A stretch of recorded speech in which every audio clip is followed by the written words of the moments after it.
Sí.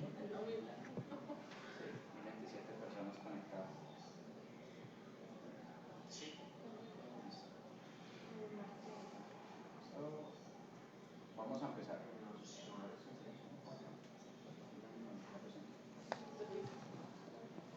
¿Listo? Nos fuimos en 3, en 2.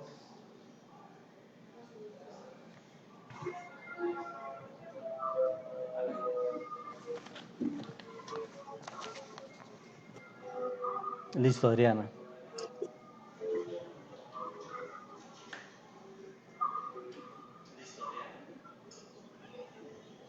Ujú.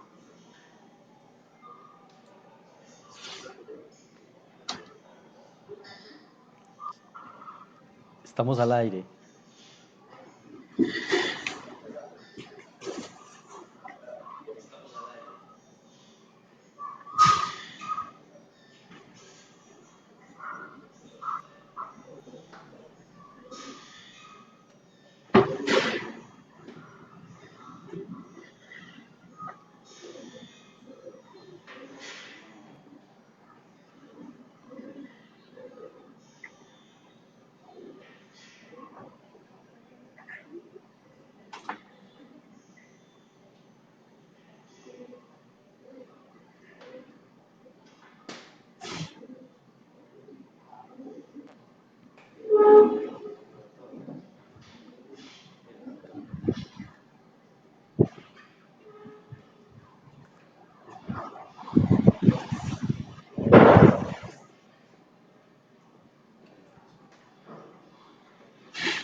Sí, buenas tardes.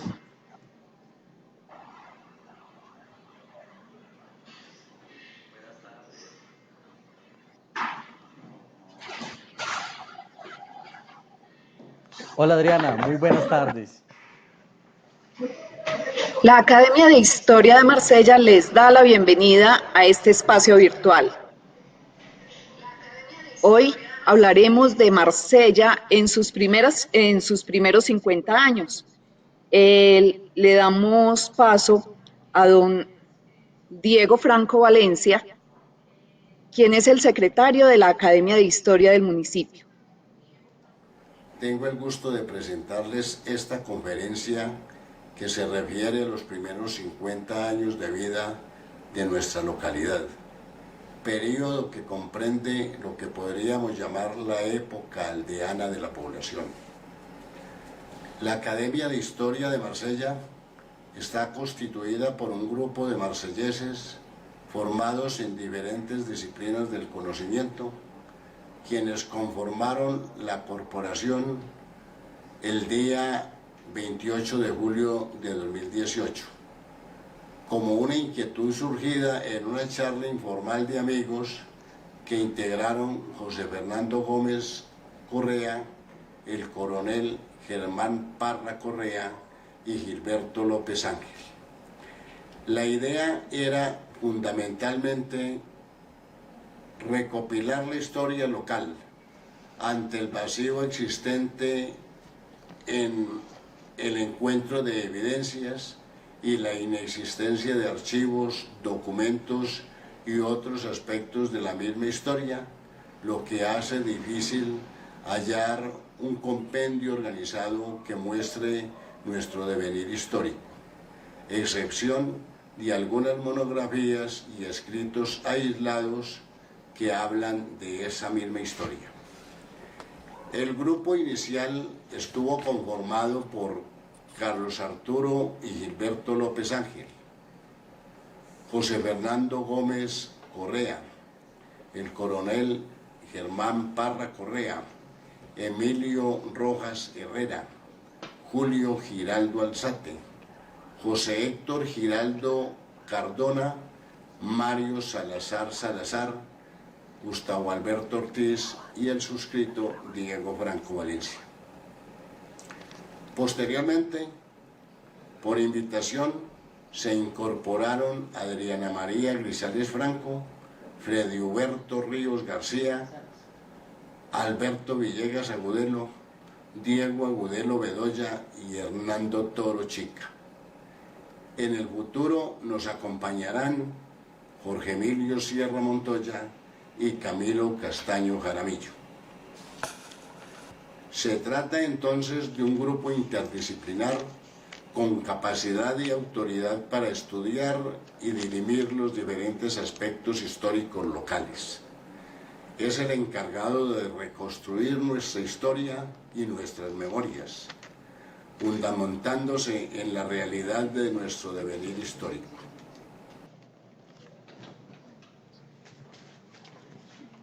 Bueno, como les dije, mi nombre es Adriana María Grisales, soy de la Biblioteca Pública León de Grave del municipio y hago parte de la Academia de Historia. En estos momentos estamos transmitiendo desde la hermosa Casa de la Cultura del municipio de Marsella, que es una casona patrimonial construida en 1904 y que ojalá cuando pasen estos eventos de la pandemia todos puedan venir a Marsella a conocerla. Este es el centro de toda la cultura del municipio y de muchas actividades. Vamos a entrar en materia hablando con Freddy Ríos, quien es un joven historiador, filósofo, haciendo en estos momentos la maestría en historia en la Universidad Tecnológica, quien nos va a contar sobre Marsella en esos primeros 50 años, Marsella de aldea a municipio, desde 1860 hasta 1904. Bienvenido, Freddy. Hola Adriana, muchas gracias por el espacio, agradezco a los miembros de la academia, de igual modo agradezco a todas las personas que nos están viendo en este momento. Espero pues que este ejercicio sirva de inspiración para que nos motivemos a conocer nuestra historia en común. Freddy, ¿cuáles fueron los motivos iniciales de la colonización de Marsella? Bueno, Adriana, en primer lugar debemos considerar que la zona donde se conformó el municipio de Marsella es una zona amplia de frontera entre los estados de Antioquia y el estado del Cauca. En esta zona tuvo lugar, se encontraron dos factores que determinaron un rápido poblamiento, los cuales fueron, por un lado, un excedente demográfico importante, había mucha población en Antioquia, y por otro lado, un gran globo de terreno deshabitado y disponible para ser poblado. En estas circunstancias podemos considerar que hay tres motivaciones iniciales que incentivaron el poblamiento rápido de esta zona. En primer lugar, tenemos los líos de tierra entre los dueños de las concesiones y los colonos. Bajo el oidor Moni Velarde, visitador de Antioquia a fines del siglo XVIII, incentivó el poblamiento inicialmente de la zona del oriente antioqueño. Los pobladores empezaron a ocupar terrenos, a llenarlos con sus sembradíos, pero al lado de ellos también había grupos de mineros. Posteriormente, encontramos dos concesiones muy importantes. La primera es la concesión de Felipe Villegas. Esta concesión fue entregada a este español a fines del siglo XVIII. Esta concesión está ubicada en los actuales municipios de Sonsón y Abejorral. Otra concesión importante fue la concesión Aranzazu, la que ahora, o la que posteriormente conocimos como la concesión González Salazar.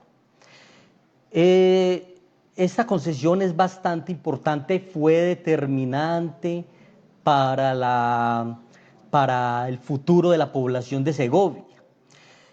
El terreno de la concesión iba desde el río Arma, en el norte del ahora departamento de Caldas, y abarcaba por el sur hasta el río Chinchiná.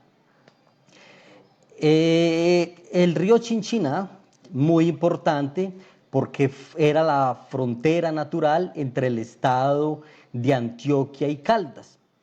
Y según lo que hemos visto, es también entonces la frontera sur de la concesión González Salazar. Tradicionalmente se consideraba que el río Chinchiná era el que separaba las poblaciones de Manizales de Villa María. Entonces la población de Manizales quedaría como el último bastión del estado de Antioquia, y la población de Villa María sería la primera población caucana. En este contexto apareció el geógrafo Agustín Codazzi. Él en los momentos de la comisión corográfica, como responsable de esta, él determinó que el río Chinchiná no era el que corría entre la población de Antioquia y Cauca, sino que quedaba mucho más al sur, en lo que el río que ahora conocemos como el Río Claro, que queda próximo a la población de San Francisco, hoy Chinchiná. Con esta decisión sucedió un cambio de jurisdicción respecto a la población de Villa María. Esto implicaba que Villa María ya no era caucano, sino que sería antioqueño. En este contexto, Ramón María Arana, el regidor de Villa María, entró en defensa de los colonos de Villa María, que en ese entonces estaban alrededor de 3.000 vecinos. Este pleito escaló hasta nivel nacional, pero solo fue resuelto en el año de 1871. Para ese entonces ya muchos pobladores de Villa María habían emprendido nuevos rumbos, se habían establecido tanto en San Francisco como en Palestina, pero también en la aldea de Villarrica. Entonces vemos que este fue una de esas motivaciones iniciales para el poblamiento de Villarrica. Otro factor lo encontramos en la búsqueda de minas. Los pobladores antioqueños tenían una larga tradición minera. Ellos tenían ese conocimiento. Sabemos que desde los inicios de la provincia de Antioquia, la destinación económica principalmente fue la minería. Estos pobladores, se puede decir que al lado de los colonos iban los mineros. Estos colonos tenían por ende esa doble destinación. Vemos que en la zona de Sonsón y Abejorral fue poblada inicialmente por mineros, antes de darse, digamos, el poblamiento masivo de los agricultores. Esta misma destinación inicial hacia la minería la encontramos en la zona próxima a Segovia o Villarrica. En la vereda Alto de la Mina, en la población actual de Chinchiná, desde mediados del siglo XVIII estaban allí mineros haciendo sus explotaciones. No pasó mucho tiempo hasta que en la zona empezaran a llegar mineros.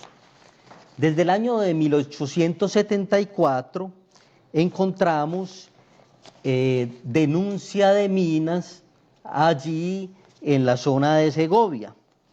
En la notaría de Manizales, entre el año de 1874 y 1891, se realizan 16 contratos de compraventa. La concentración de estas minas fue en el sector de Agualinda, con 10 transacciones en su área de influencia. También encontramos minas importantes, como la de San Francisco de Moles, en el río San Francisco, y el Maná, en el sector del Nudo. La mayoría de estas minas eran minas de aluvión. Del mismo modo, hubo importantes salinas ubicadas a las orillas de los ríos San Francisco y Cauca. En los márgenes de este último, la salina Santo Tomás inició en el año de 1882 como un contrato de asociación para su montaje entre Marco Antonio Uribe y Eusebio Cortés, este último como representante de la Casa Comercial Cortés y Zuluaga. En 1886 Marco Antonio vende a la Casa Comercial Cortés y Salazar sus derechos por 3.000 pesos. Pero solo 2 años después, esta Casa Comercial vende los derechos de la salina al señor Liborio Caro por 7.000 pesos.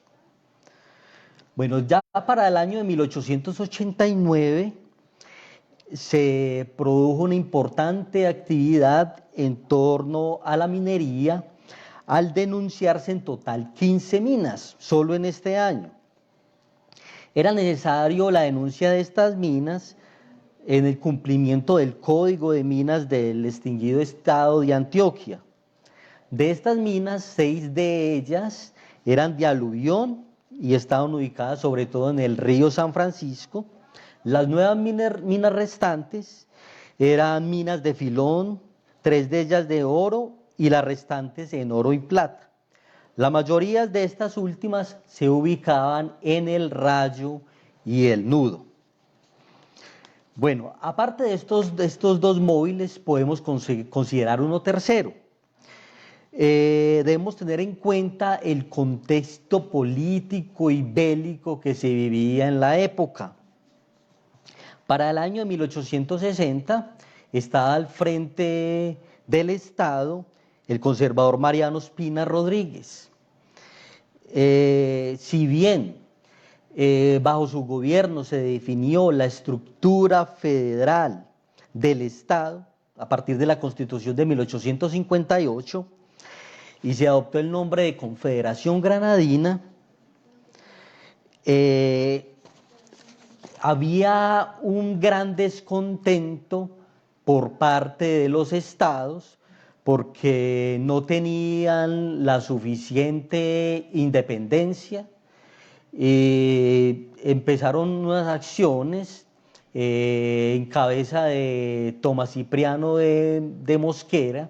Él tuvo una ocasión propicia porque algunos de sus seguidores en la zona de Cartago, el general Murgueitio, sufrió un ataque por parte de las fuerzas nacionales.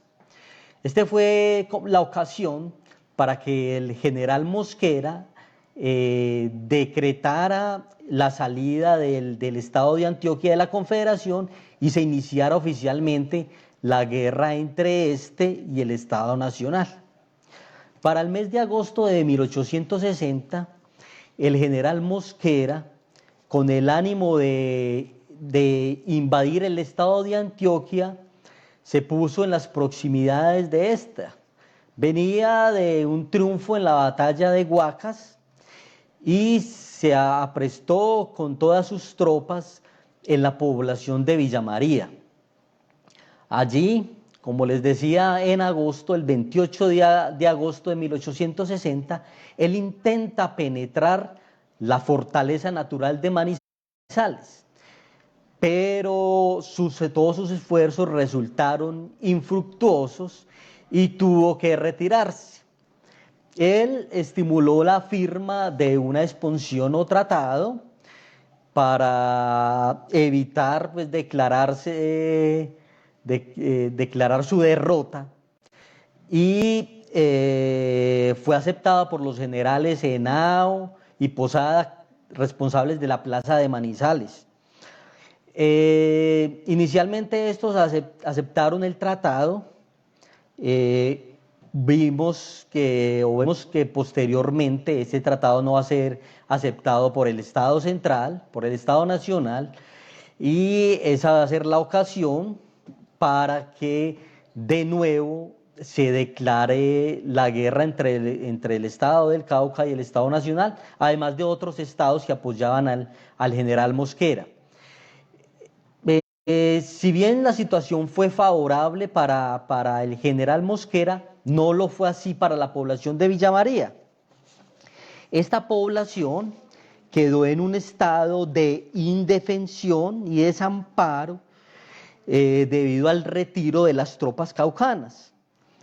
Esta ocasión la aprovecharon las tropas antioqueñas y le dieron muerte al líder liberal al incursionar en la aldea de Villa María.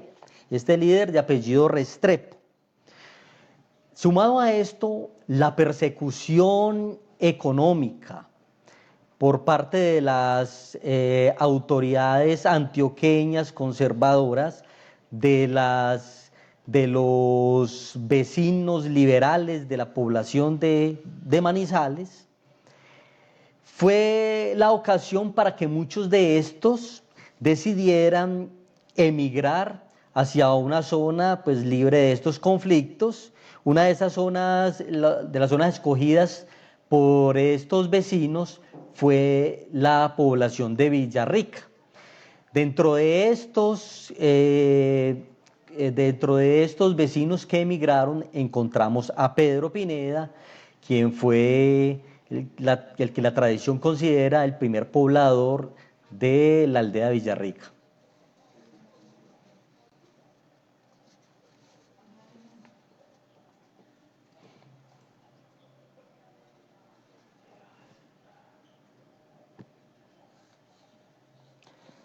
Sí, Adriana, considerábamos que esos tres son los factores principales para el poblamiento inicial de la aldea de Villarrica.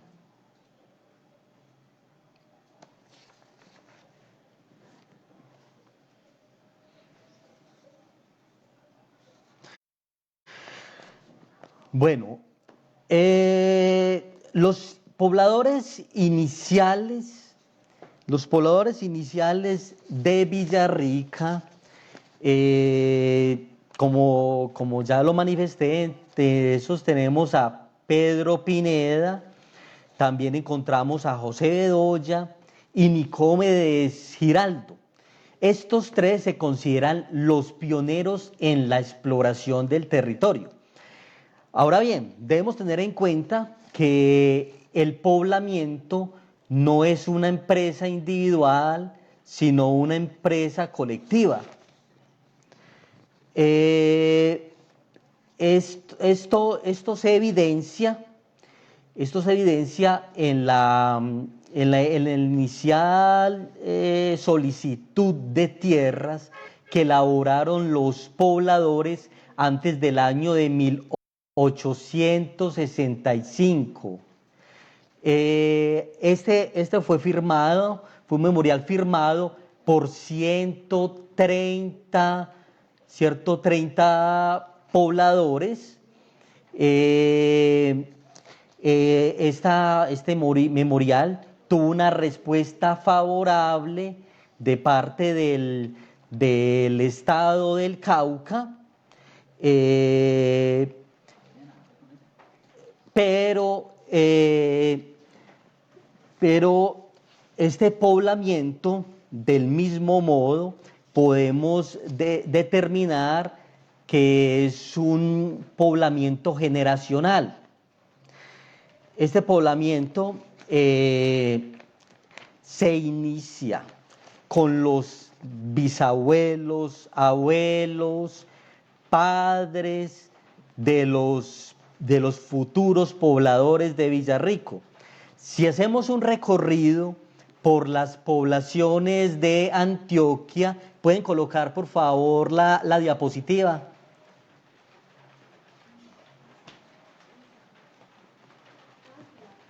La posterior, por favor.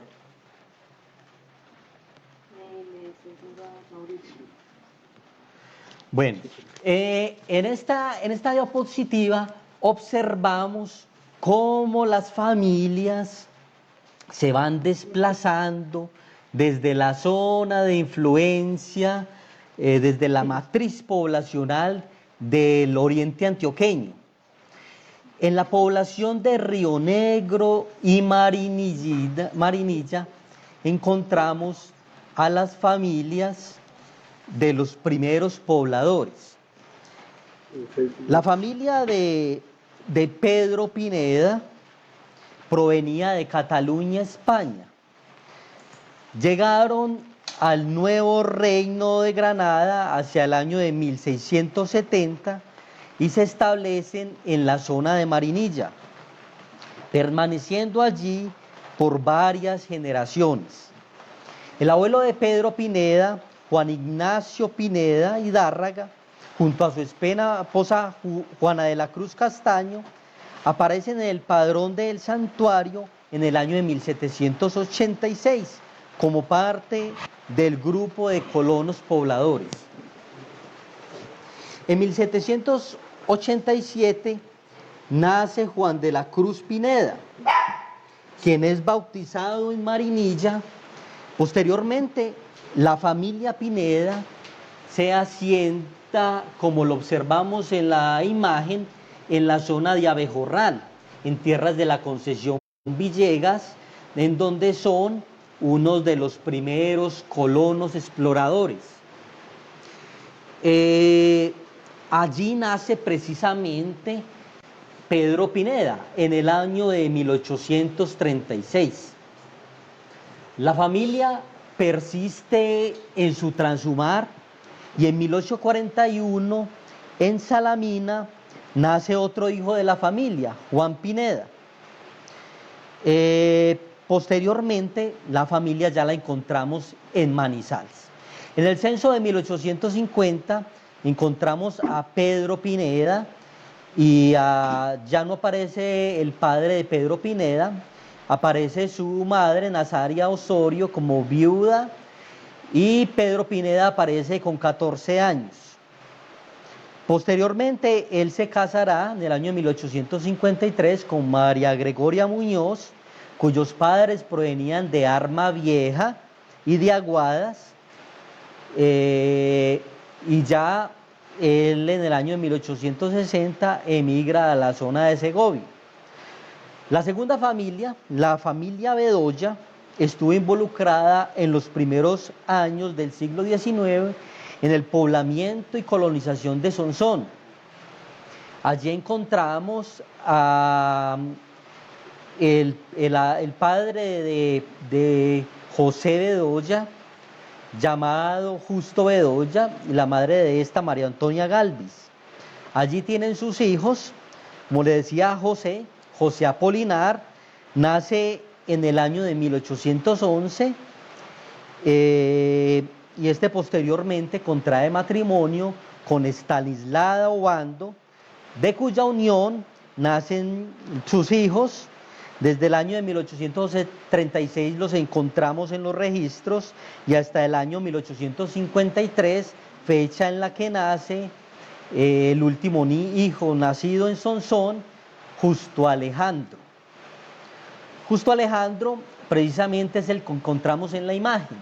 Allí aparece Justo Alejandro Bedoya con su esposa Valeria Pineda Muñoz. Este fue el primer matrimonio que se dio entre los tempranos pobladores de la recién creada aldea de Villarrica. Ellos se casan en el año de 1876 en Santa Rosa. La tercera familia, la familia Castaño, está asentada en Río Negro. El abuelo de Pedro Castaño, Florencio, contrae matrimonio allí en 1809 con Juana Betancourt. De ellos, en 1813 nace en Río Negro Paula Castaña Betancourt. Como hijo natural de esta, nace Pedro en la vecina población de San Vicente Ferrer en el año de 1830. Allí están unos años. Posteriormente la familia se mueve hacia la zona de Guarne, como lo podemos ver en la imagen del poblamiento. Esta se moviliza más hacia el sur, y en 1849 los encontramos en Pácora. Allí contrae matrimonio con Celedonia Muñoz García. La imagen del poblamiento, de la antepenúltima diapositiva.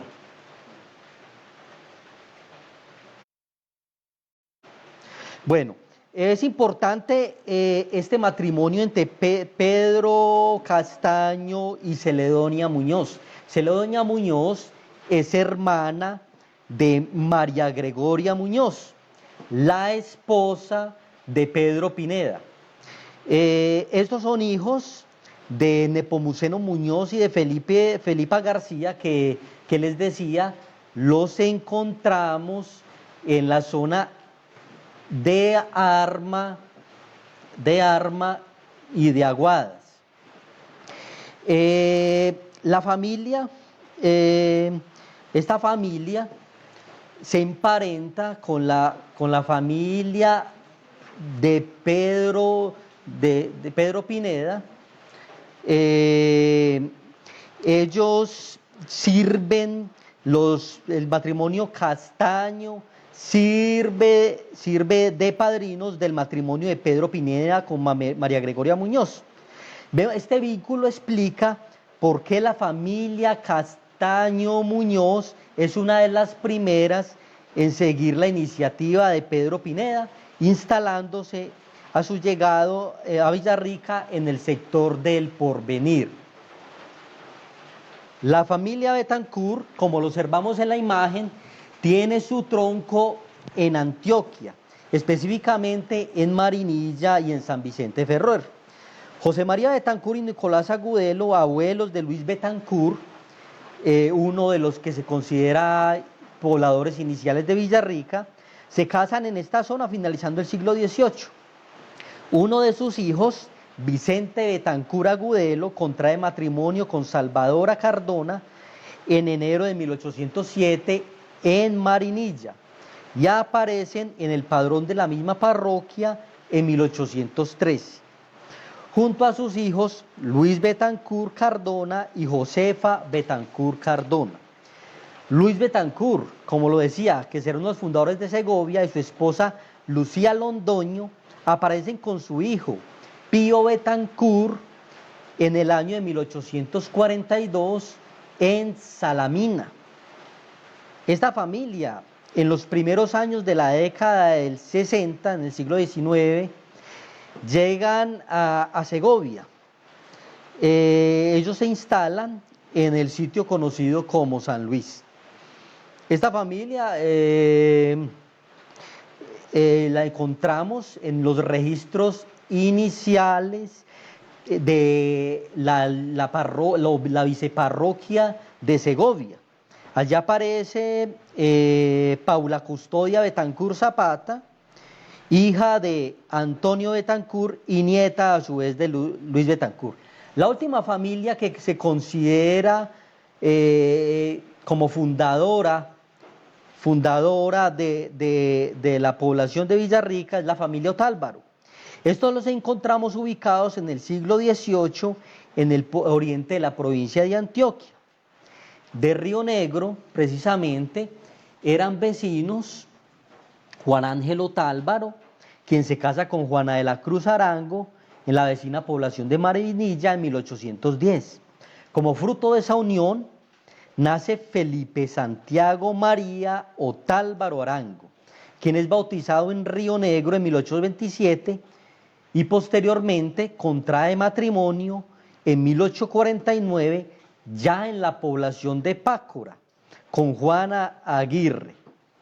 La familia Otálvaro Aguirre permanece en Pácora a mediados del siglo XIX y allí nacen sus primeros hijos, entre ellos Bartola Otálvaro Aguirre, quien es bautizada en 1851 en Pácora. Años después encontramos a otro hijo de ellos, bautizado en la población de Villa María, en 1870. Particularmente, el niño Maximiano Otálvaro Aguirre es bautizado el 31 de julio de 1870, pero en el registro aparece nacido hacia el 29 de mayo en la población de Segovia. Lo anterior indica que la familia ya se encontraba establecida en Segovia, en el sitio de Siracusa, y tuvieron que viajar hasta Villa María para que el nuevo integrante de la familia recibiera el sacramento del bautismo, debido a que ningún sacerdote aún visitaba la población. En el siguiente mapa podemos observar cómo las familias se van asentando alrededor de la población indígena. La población donde se establecerá el caserío posteriormente. Observamos que Felipe Otálvaro, como les decía, se establece en Siracusa, Pedro Castaño en el Porvenir, Pedro Pineda en el sector de la Pereza de Valencia y José Bedoya también asentado en Valencia. Por último, Luis Betancourt se halla en la zona, en el sector de San Luis.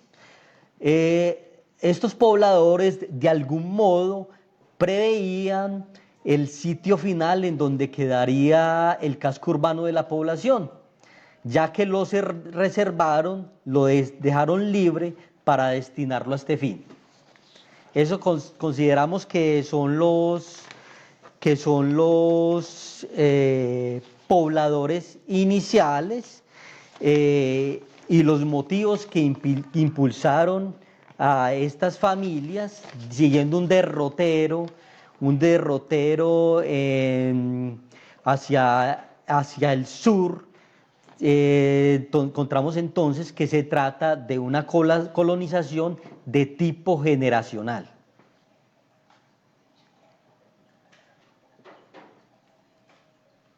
Freddy es nacido en Marsella. Sus ancestros también hacen parte de los fundadores de la familia Bedoya y Pineda. Entonces esto también ha motivado a Freddy, digamos, a estar tan interesado en la historia de los fundadores y de la fundación de Marsella. Freddy, pero entonces ya hablamos de cuáles fueron los motivos, hablamos de cuáles fueron las personas o quiénes fueron los que se vinieron a hacer esa fundación, pero ¿cómo se organizó la aldea y cómo se conformó el municipio y la parroquia cuando ya llegaron esos pobladores al municipio o al sector donde iba a quedar el municipio? Bueno, Adriana, debemos tener en cuenta que los primeros años de la aldea son dirigidos por la institucionalidad caujana. Por ende, todas las gestiones que realizaran los pobladores debían ir dirigidas a la ciudad de Cartago como capital del municipio del Quindío, que tenía la jurisdicción sobre la aldea de Villarrica. Si no era la ciudad de Cartago, era la ciudad de Popayán, capital del estado del Cauca. Para el año de 1865, como les decía previamente, los vecinos de Segovia envían un memorial a la asamblea o la legislatura del Cauca, Este memorial fue respondido satisfactoriamente y los pobladores tuvieron la posibilidad de acceder a 50 áreas para el área de la población. Posteriormente, el caserío se ve consolidado con la adjudicación en 1869 de 5.000 hectáreas por parte de la legislatura del estado del Cauca. Estas 5.000 hectáreas hacían parte de la concesión a las nuevas poblaciones que se erigían al norte del estado y que entraban como parte de las políticas propiciatorias, las políticas para incentivar el poblamiento del norte caucano que estaba deshabitado. Aunque esto no implicó la independencia administrativa del poblado, a pesar de tener pues una extensa área para entregar a los colonos iniciales. En 1870, con la creación del distrito de Pereira, la población de Segovia entra a formar parte de esta última como corregimiento suyo. Bajo esta jurisdicción, varias políticas se presentaron para organizar la aldea en sus primeros años. Dentro de esas políticas, dentro de esas acciones, encontramos el nombramiento de funcionarios, la garantía de recursos para la instrucción pública.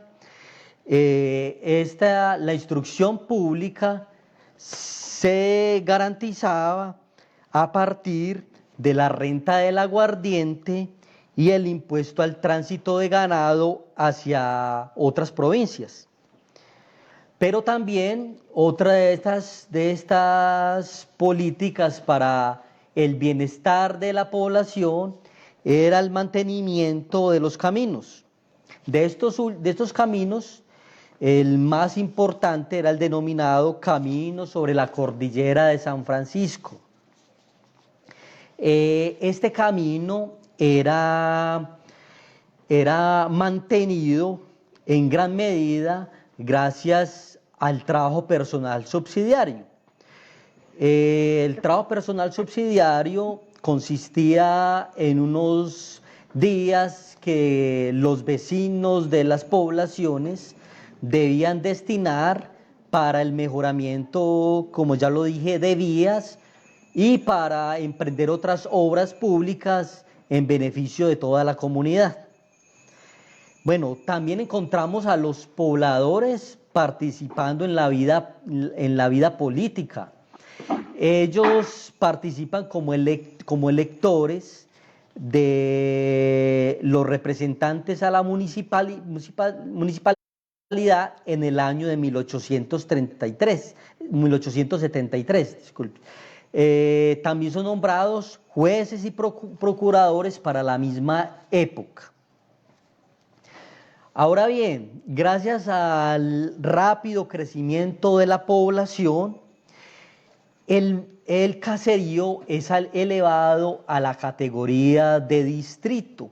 Esto sucedió en el año de 1876. Pero tal como le sucedió a la vecina Santa Rosa, bajo la Guerra Civil de 1876, recordemos que la población de Santa Rosa viraba entre corregimiento y entre distrito, dependiendo de las tropas que estuvieran asentadas sobre la población. Lo mismo le sucedió al distrito de Segovia, ya que rápidamente y en el contexto de esta guerra de 1876 fue rebajada a la categoría de aldea. Por otro lado, debemos tener en cuenta que como población católica, los vecinos antioqueños rápidamente buscaron la visita de un cura párroco y la erección de la parroquia. Esto desde el año 1868 encontramos gestiones destinadas a este fin, encontramos comunicaciones, cartas petitorias de los vecinos que los vecinos dirigían a la diócesis de Popayán. Como solución provisional, la aldea de Villarrica fue elevada a viceparroquia de Santa Rosa. Bajo esta condición, un cura visitaba eventualmente la población, pero no era un cura que estuviera permanente allí. Solo desde el año 1880 los vecinos pudieron disfrutar de un cura casi todo el tiempo en la población. Bueno, posteriormente, de nuevo, el crecimiento demográfico de la población de Segovia y la distancia del área del distrito de Pereira,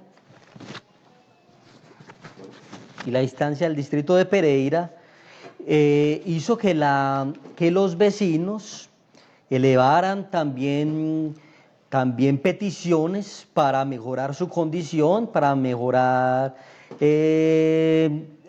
lograr el nombramiento de algunos funcionarios que permitieran una administración cabal de la aldea. Entonces, hacia el año de 1889 es elevado de nuevo la aldea a la categoría de corregimiento. Bajo la administración de Pereira es nombrado el señor Ramón Zafra, que venía de la población de Toro en el estado, para ese entonces ya el departamento del Cauca. El señor Ramón Zafra es nombrado en el año de 1889 como director de la Escuela de Segovia. Este nombramiento es trascendental para el futuro de la población. El señor Zafra emprende acciones para gestionar la elevación del corregimiento a la categoría de distrito.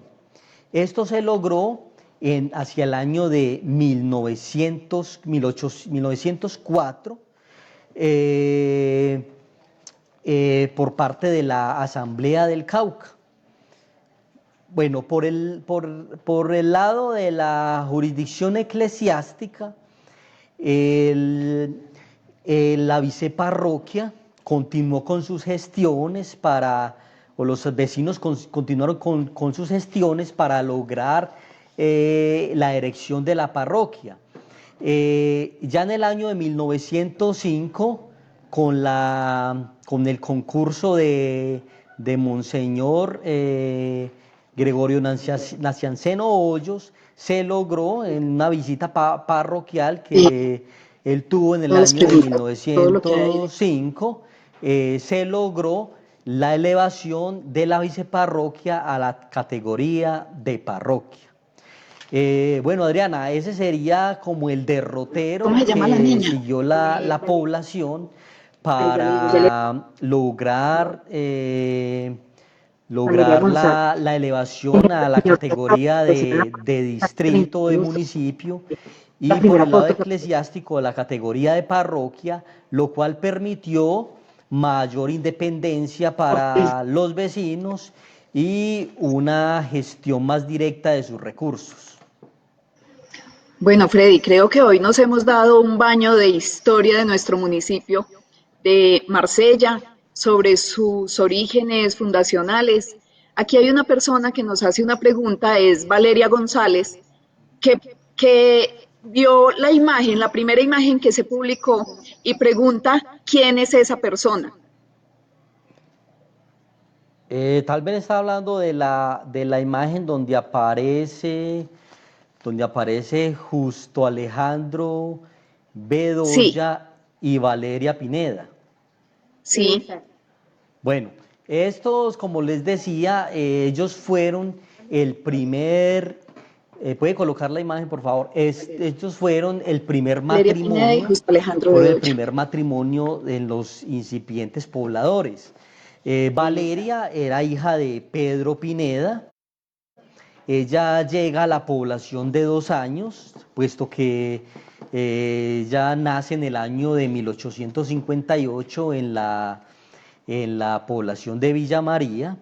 Digo que estamos A hablando, su lado encontramos a que le quieren Justo preguntar a Alejandro Freddy. Bedoya Obando, que es hijo a su vez de José Bedoya Galvis, que se considera el segundo poblador de la aldea.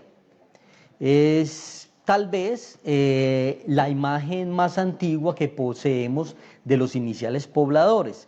Hay otra imagen en donde aparecen, no la tenemos aquí, pero en esa aparece Félix Toro y Juana María Toro. En la monografía de Célimo Zuluaga se dice que estos hacían parte de los primeros pobladores de la aldea. Según la información que he recabado, Félix Toro y Juana María Toro se casan en los años 60 del siglo XIX en Manizales, tienen allí importantes negocios, la mayoría de sus hijos nacen allí y los encontraríamos llegando a la población de Segovia hacia la década del 70. Este vecino fue muy importante porque era uno de los pocos pobladores que sabía leer y escribir, tenía pues la posibilidad de leer e interpretar los documentos. También se considera que él fue el que trazó y realizó el trazo inicial de la población, de las calles. Gracias, Freddy. En el canal de YouTube nos hacen un comentario Hernando López González. No Dice, de tengo Río audio. Negro salió. ¿Me escuchas, Freddy? No escuché la pregunta. ¿Puede repetirla A de ver si nuevo, te la Adriana? La pueden. pregunta no. Sí, Hernando López González. Dice, de Río Negro No salió don escuché. Vicente Fermín López, Buitrago, el cual fue fundador de Santa Rosa de Cabal y Manizales. Bueno, ahora sí me la puede repetir. Ahora ya sí, ya tengo audio. Angelita, me lo buscas, por favor, porque ya. Bueno. Dice Hernando López González, de Río Negro salió don Vicente Fermín López Buitrago, el cual fue fundador de Santa Rosa de Cabal y Manizales. ¿Tú tienes algo que contestarle Sí. a don Hernando? Sí, muchas gracias, Adriana, por la pregunta y a don Hernando. Fermín López es el pionero de todo el poblamiento. No estamos hablando de Segovia específicamente, sino de las poblaciones aledañas a la misma. Fermín López fue el primero que se estableció en Manizales, en la zona del Cerro San Cancio, pero previamente estuvo en Salamina.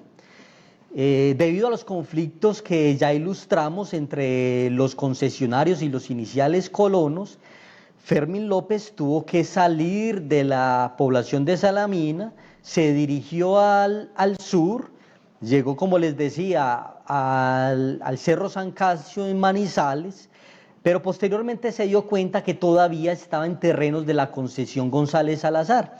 Esto lo obligó a buscar tierras más al sur. Él pasa por el sitio de Cartago Viejo, llega posteriormente a la ciudad de Cartago. Allí es combinado por los vecinos a que inicie el poblamiento de la zona del sitio de Cartago Viejo, que para esa época estaba deshabitado en su mayoría, a excepción de algunas estancias del Salado de Consota, que quedan en las proximidades de la Universidad Tecnológica. No sabemos qué circunstancia lo motivó a no decidir establecerse en la zona de Cartago Viejo, pero él se dirige un poco más hacia el sur y realiza su colonización, realiza el poblamiento de la aldea de Santa Rosa en el año en los años 40 del siglo XIX. Santa Rosa en el año de 1844 es elevado a la categoría de distrito. Entonces encontramos pues en Fermín López un pionero de todo el poblamiento de la frontera entre el Cauca y Antioquia. El mismo don Hernando López está muy interesado en saber, cuando llegaron los colonizadores, qué población indígena había en esta zona, quiénes eran los que habitaban el territorio en ese momento. Adriana, tengo problema con el audio, ahora sí te estoy escuchando, puedes repetirme la pregunta. Bueno, el mismo don Hernando López González nos pregunta y nos hace como una reflexión acerca de que no se ha hablado sobre los pobladores que encontraron aquí en este territorio, los colonizadores que llegaron, o sea, se refiere a los indígenas, qué población indígena o qué grupo indígena había en el territorio en esos momentos. Bueno, Adriana, por esta zona, la zona de Segovia, antes de la fundación de la ciudad de Cartago, estaba hablando de Cartago Viejo en el año de 1540, la fundación que hace Jorge Robledo y compañía. Estas tropas se estaban movilizando por la banda oriental del río Cauca, desde la población de Irra, donde se encontraron algunos naturales. Ellos se dirigieron al sur. Se dice que estuvieron en la zona de Naranjal, tal vez, en Chinchiná.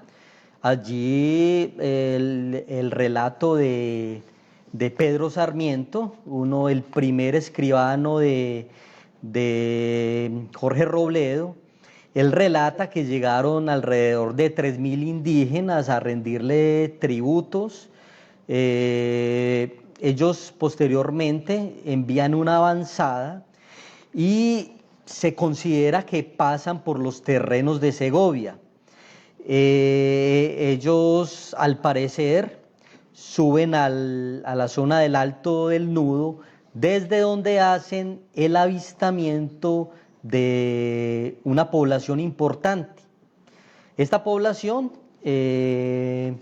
según la tradición, sería la zona de Cartago Viejo, la actual Pereira, en donde agrupan al fundar la ciudad.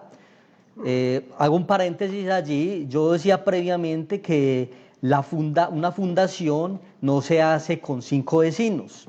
Una fundación requiere una población importante. Del mismo modo sucedió con la fundación de la ciudad de Cartago. Los españoles agruparon a los indígenas en resguardos, en encomiendas, y eso posibilitó pues el sostenimiento de los españoles, del cura párroco, del cura misionero y demás. En la zona de Segovia se han encontrado algunos vestigios. Hay petroglifos en la quebrada de la Nona, hay petroglifos en el río San Francisco, también hay restos de cerámica encontrados en la zona donde es el barrio Villarrica, y en toda la población rural, por ejemplo, el Cerro El Cestillo, allí se han encontrado algunas cerámicas, lo cual da cuenta de una población importante indígena. Pero para el momento de la llegada de los pioneros de la colonización de Villarrica, ya esta población no Está existe, bien. ya está extinta. Freddy, pero ¿se tiene idea como de qué familia indígena o de qué grupo indígena era? Bueno, esta zona estaba bajo la influencia del grupo Quimbaya. Sabemos que el grupo Quimbaya, estamos hablando del Quimbaya clásico, porque posteriormente llegaron otros grupos indígenas de caribes que se mezclaron con los Quimbayas clásicos. Estamos hablando del año 800 antes de Cristo.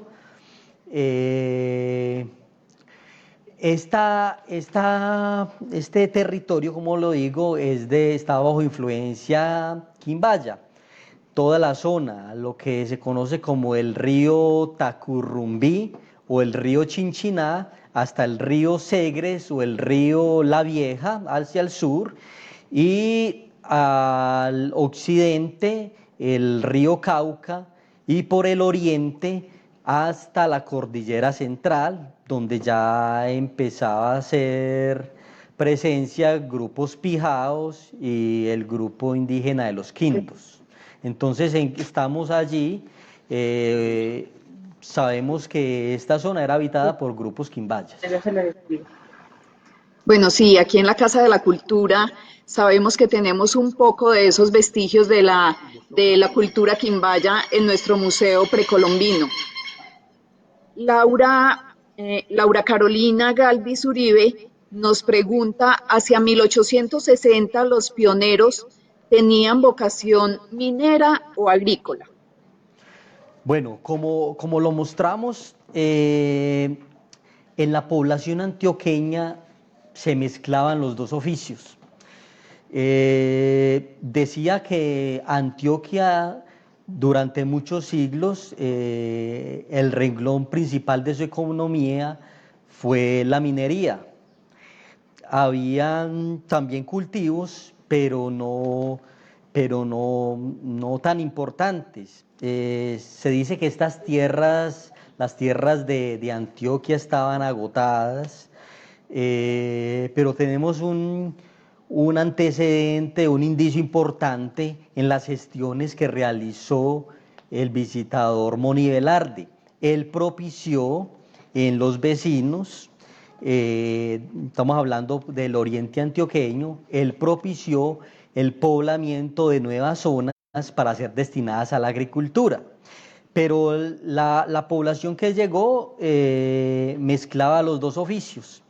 Era tradición en estos a emprender exploraciones en busca de minas. Entonces podemos considerar que los pobladores desde 1860 tenían ambos oficios. Tenemos un indicio importante, es una anécdota que rescata Celimo Zuluaga. Él dice que Félix Toro contaba que al paso de las tropas de Tomás Cipriano de Mosquera por la zona de Villarrica, él le pregunta a unos mineros que se encontró, estamos hablando del año 1864, cuando regresaba de la convención de Río Negro en Antioquia, el general Mosquera, luego de la convención que tuvo lugar allí, que dio origen a los Estados Unidos de Colombia y al establecimiento de los liberales radicales en el poder. Bueno, les decía que el general Mosquera pasó por la zona de Villarrica, le preguntó a estos mineros cómo llamaban la población. Estos le contaron que que se llamaba Villarrica. En ese nombre tenemos un primer indicio de que era una zona minera. El nombre de Villarrica sugirió el general Mosquera que fuera complementado con el de Segovia. El general Mosquera, en el año de 1863, después de que él retorna de su derrota en Manizales y el tratado de la Expansión, él retorna al Cauca. Él allí tiene un conflicto con el general Joaquín París. Este conflicto tuvo lugar en una zona del actual municipio de La Plata. Es más, todavía existe una aldea que se llama, una vereda y un corregimiento que se llama Segoviana, allí en La Plata.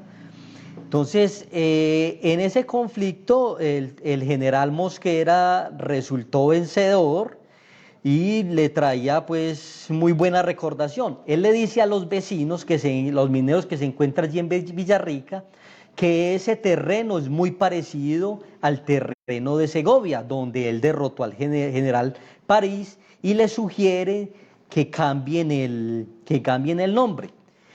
Debemos tener en cuenta que los vecinos iniciales de la aldea de Villarrica son en su mayoría liberales. Ellos simpatizaban con las ideas del Estado del Cauca y no tuvieron ningún problema en cambiar su nombre por el de Segovia. Este nombre ya desde el año 1869 lo encontramos en los documentos oficiales, con el nombre de Nueva Segovia. Después el nombre va a cambiar por el de Segovia y se va a mantener hasta el año de 1915, cuando la Asamblea de la Gobernación de Caldas decide cambiarlo por el de Marsella. Bueno, entonces vemos que hasta el nombre de Marsella en sus orígenes tuvo mucho que ver con esa vocación minera de los habitantes del territorio. Aquí Sí. Luis Gonzaga Mejía Ortiz, quien es un marsellés residente en Medellín, nos hace una pregunta. Los que llegaban a estos lugares de nuestro pueblo a vivir en ese momento, ¿debían comprar los predios para edificar la vivienda?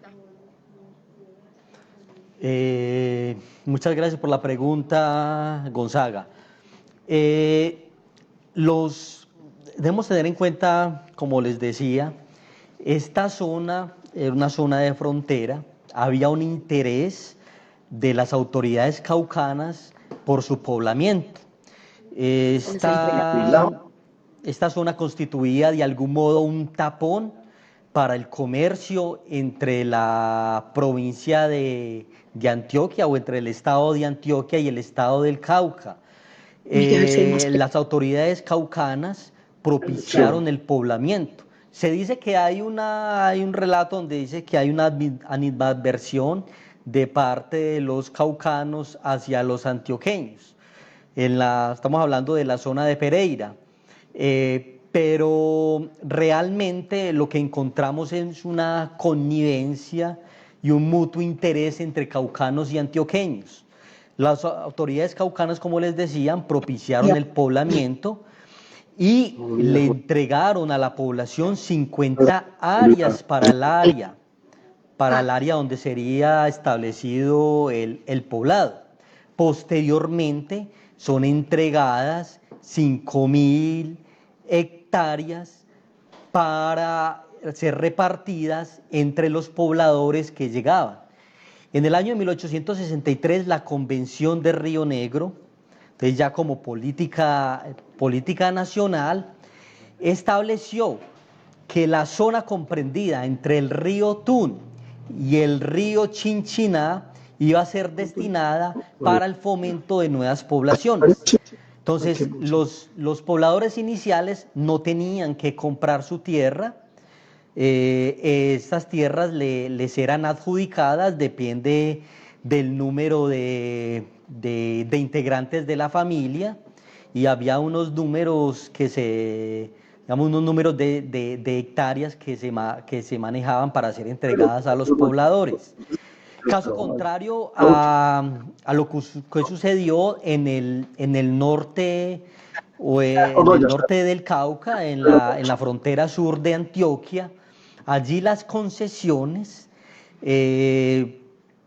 llegaban una vez los colonos tenían sus sembradíos, tenían sus chozas, llegaban a reclamar la propiedad sobre los terrenos. Algunos de estos vecinos negociaron con la concesión, otros pues entraron en directo conflicto con ellos, un directo enfrentamiento. Los concesionarios pues también estaban acompañados de sus peones, también empezaban a ser abiertos, pero solo lo hicieron una vez los colonos empezaron a llegar a la zona. En esta zona, en la zona de Salamina y Neira, fue una zona muy conflictiva. Precisamente el tío de Juan de Dios Aranzazu, el dueño de la concesión, Elías González, resultó muerto por parte de uno de estos colonos. Días previos, Elías González con sus peones había arrasado mediante fuego con las chozas y con los sembradíos de unos de estos colonos, y ellos en venganza le dan muerte a Elías González. Freddy, hay tres personas muy interesadas en saber por qué ese nombre de Villarrica o de Segovia se cambió por el nombre de Marsella. Son Sebastián González, Julio Osorio y Marledis Muriel Ríos, que dicen de dónde viene el nombre de Marsella. Bueno, previamente les dije que Villarrica inicialmente cambió por el nombre de Segovia. La motivación fue política. De algún modo entrar en la simpatía del general Mosquera, pero el cambio de Segovia a Marsella, la razón que se aduce es el inconveniente que se tenía para el manejo de los correos. Existe otra población con el nombre de Segovia en el departamento de Antioquia. Entonces sucedía que muchas veces correspondencia que iba dirigida hacia Segovia, Antioquia, la llevaban a Segovia, Caldas y viceversa. Este es el motivo, y no solamente sucedió con Segovia, sino con otras poblaciones. Con una política nacional, ellos recomendaron el cambio de los nombres de las poblaciones homónimas. ¿Por qué se escogió el nombre de Marsella? Bueno, yo creo que no vamos a poder saberlo. Resulta que los archivos en la gobernación de Caldas, después de los años 70, un gobernador decidió que eran papeles sin importancia y se deshizo de ellos. Una parte fue rescatada y la conservaron en el edificio de Bellas Artes, pero gran parte de esta documentación se perdió.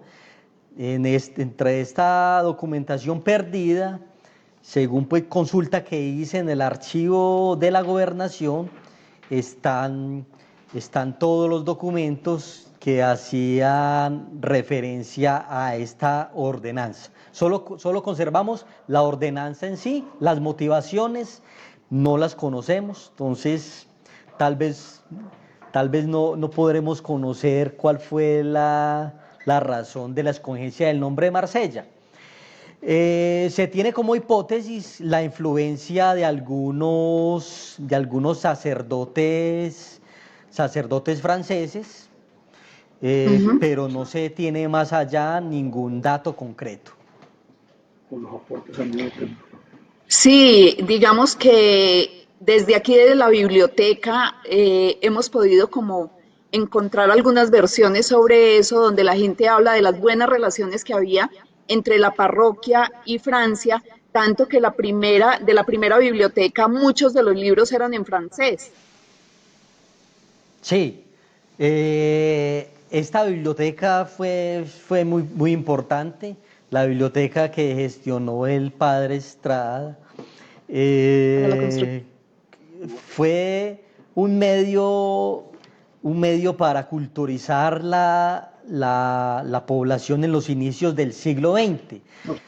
Tengo una anécdota de mi bisabuelo, Pompilio Ríos Toro. Él acostumbraba a leerle a sus hijos libros que prestaba en la biblioteca parroquial. Ellos debían depositar algún dinero en la biblioteca para que le prestaran el libro. Digo que fue muy importante para culturizar esta población. Estoy hablando de mi bisabuelo, vivía en la zona rural del Surrumbo, pero sus hijos, en su gran mayoría, tuvieron la posibilidad de formarse y emigraron. El único de sus hijos que permaneció en la zona rural fue mi abuelo, Pompilio Ríos Toro. El padre de él no es Pompilio Ríos Toro, sino Pompilio Ríos Bedoya, que también es descendiente de la familia Bedoya y Pineda. Mi abuelo Pompilio Ríos Toro fue el único que permaneció en la vereda, y de estos terrenos todavía se conservan por parte de la familia. Bueno, pues vemos a la gente muy interesada en saber muchas cosas sobre la historia de Marsella y muchísimos mensajes acerca de esta presentación. Vamos con la última pregunta porque pues ya Freddy lleva un buen rato contestándonos. Dice, buenas tardes, Gloria Patricia Sánchez, buenas tardes.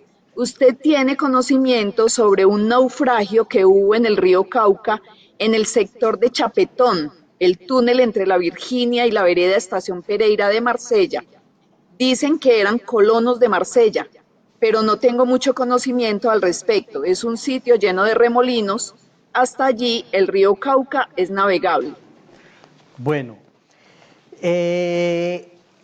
este naufragio se conservó gracias al relato de uno de los escribanos de Jorge Robledo, el segundo de sus escribanos. El primer escribano, el que yo les decía, fue el que relató el paso por las tierras de Segovia y cuando hicieron la fundación de la ciudad de Cartago en la actual Pereira. El segundo escribano fue Juan Bautista Sardela.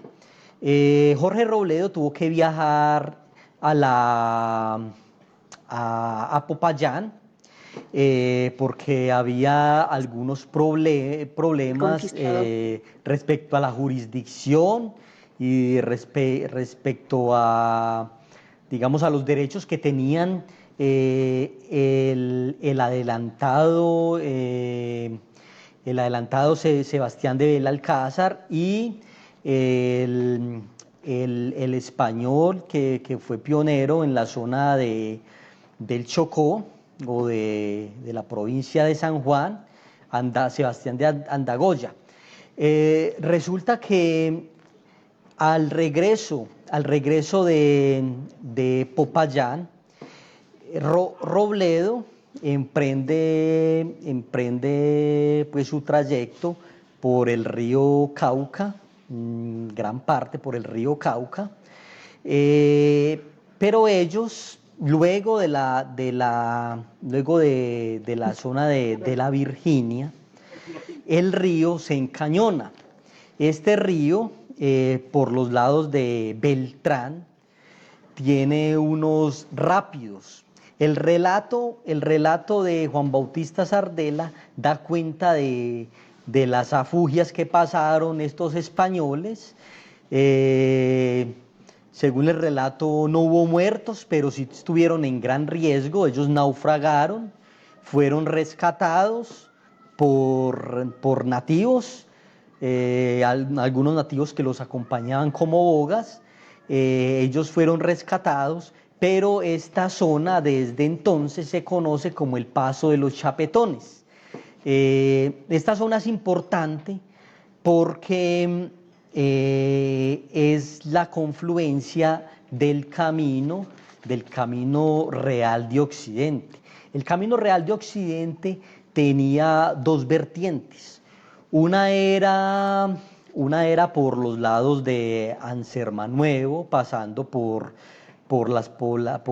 los actuales municipios de La Celia, de Santuario, Apía, para luego llegar hasta Anserma, pero otro camino es el camino llamado el camino de la Cordillera de los Santos, o la Colina de los Santos.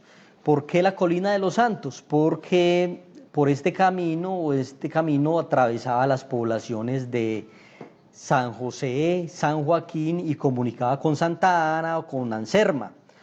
Resulta que este camino pasaba por esta colina, la colina donde ahora está Belalcázar, bajaba a la zona de Beltrán, atravesaba el territorio antiguo de Segovia y salía siguiendo el trayecto del Camino del Nudo o de la Cordillera de San Francisco, bajaba por la zona de La Fría, ya en el actual municipio de Dos Quebradas, y llegaba hasta Cartago Antiguo. Entonces este camino fue muy importante y fue el primer camino, el Camino Real de Occidente, fue el primer trayecto que se utilizó. Como les decía, luego el trayecto, al decaer la población de Cartago Viejo en el año de 1690, cuando fue trasladada a la actual Cartago, a orillas del río La Vieja, este camino, en términos generales, entró en desuso. Bueno, Freddy, muchísimas gracias. Hay muchos mensajes para usted y para la Academia de Historia de Marsella, agradeciendo este espacio donde podemos conocer muchísimo sobre nuestra historia, sobre nuestro territorio. Quiero leerle un mensaje de Jaime Ochoa, quien sabemos recopila muchísima de la historia del departamento en su biblioteca, y dice: cordial saludo, profesor e historiador Freddy Ríos. Muy importante tu trabajo de investigación sobre la historia de Marsella y los nuevos aportes que logres encontrar. Con con esta frase, con este mensaje que te manda don Jaime Ochoa, queremos darte las gracias, darle las gracias a la Academia de Historia de Marsella, que ha propiciado este espacio, y que ojalá se vengan muchos más, porque quedamos antojados de conocer mucho sobre Marsella. Gracias también a Andrés Mauricio, quien nos hizo el apoyo en la conexión, y a la Casa de la Cultura, quien facilitó el espacio para que esto se diera. Ahí me disculpan, pero es la primera vez que hago un en vivo, y entonces por los errores que se hayan tenido. Muchísimas gracias a todos los que nos acompañaron en este espacio virtual, y esperamos tenerlos en otro próximamente. Freddy. Bueno, agradezco la invitación de nuevo, pues, a la Academia de Historia, y particularmente a todas las personas que nos siguieron en la transmisión. Esta transmisión va a quedar grabada y puede ser vista posteriormente. Muchas gracias, y espero que en una próxima ocasión tengamos la oportunidad de seguir compartiendo en torno a la historia, y sobre todo que nuevas personas se vinculen y se motiven a estudiar nuestra historia en común. Muchas gracias y que tengan un buen día.